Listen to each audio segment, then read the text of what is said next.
అట్లాగే ఇతర పదవులు ఎవరైతే కార్యదర్శులు, ప్రధాన కార్యదర్శులు, అట్లాగే జోన్ వైజ్ ఇన్ఛార్జీలు, వార్డ్ ఎగ్జిక్యూటివ్ మెంబర్స్గా ఇవాళ ఎవరైతే బాధ్యతలు స్వీకరించబోతున్నారో వాళ్ళందరూ కూడా నిజంగా మీరందరూ కూడా చాలా గ్రేట్ అనే చెప్పాలి.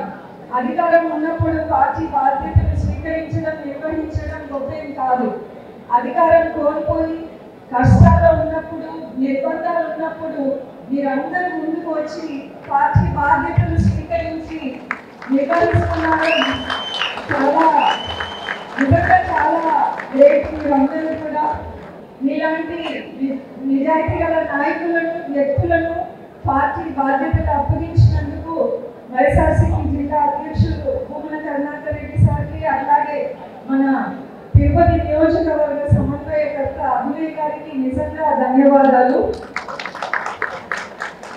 ఇక మనందరం చూస్తున్నాం, ఇప్పటికీ అధికారం కోల్పోయి కొత్త ప్రభుత్వం ఏర్పాటై ఒక సంవత్సరం కాలం అయినా సంవత్సరం లోపే అధికార పార్టీ చర్చ గురించి మారేసి జగనన్న ప్రభుత్వాన్ని ఎందుకు ఓడగట్టామనే చర్చ అయితే ప్రతి ఒక్కరిలో జరుగుతూ ఉంది.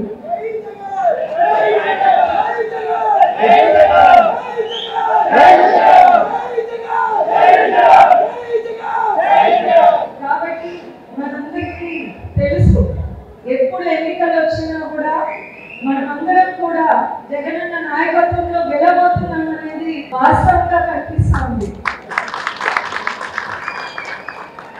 ఒక వ్యక్తి కానీ, ఒక పార్టీ కానీ అందుబాటులో లేనప్పుడే ఆ వ్యక్తి, ఆ పార్టీ యొక్క విలువ తెలుస్తుందంటారు. ఒకప్పుడు ఏం చర్చ జరిగేది మన ప్రభుత్వంలో, ఈ నెల ఏ పథకం వస్తుంది, ఎవరికి వస్తుంది, ఆ సంక్షేమ క్యాలెండర్ ప్రకారం చర్చ జరిగేది.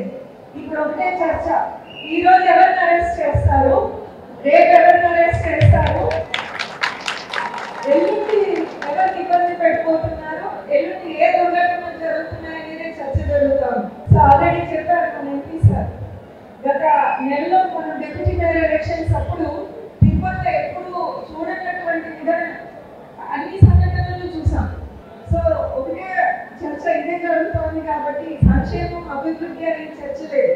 అలాగే తిరుపతి నగరంలో కూడా మనం అధికారంలో ఉన్నప్పుడు ఒకటే చర్చ జరిగేది, ఎక్కడ రోడ్లు వేయాలి, రోడ్ల విస్తరణ ఎక్కడ జరగాలి, మన కరుణాకర్ గారి కార్యక్రమంలో ఎక్కడ సాంస్కృతిక కార్యక్రమాలు జరుగుతాయి, ఎక్కడ సాహిత్య కార్యక్రమాలు జరుగుతాయి, లేదా ఎక్కడ ఎంత స్పోర్ట్స్ ప్రోగ్రామ్స్ జరుగుతాయి, ఇట్లాంటివన్నీ చర్చ జరిగేది.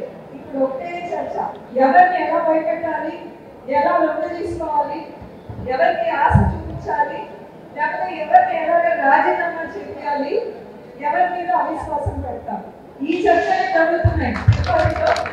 వేరే చర్చ లేదు. అట్లాగే చివరిగా ఒకటి, రానున్నదైతే కష్టకాలం, ఎన్నో సవాళ్ళు ఎదుర్కోవాల్సిన అవసరం ఉంది. ఇందులో ముఖ్యంగా మన కార్యకర్తలకు, నాయకులకు అండగా ఉండాలి. అట్లాగే ప్రజల వైపు మనం నిలబడాలి. తర్వాత 2029 ఎన్నికల్లో జగనన్నను మళ్ళీ ముఖ్యమంత్రిగా, మన అభినయ్ గారిని ఎమ్మెల్యేగా చేసుకోవాలి.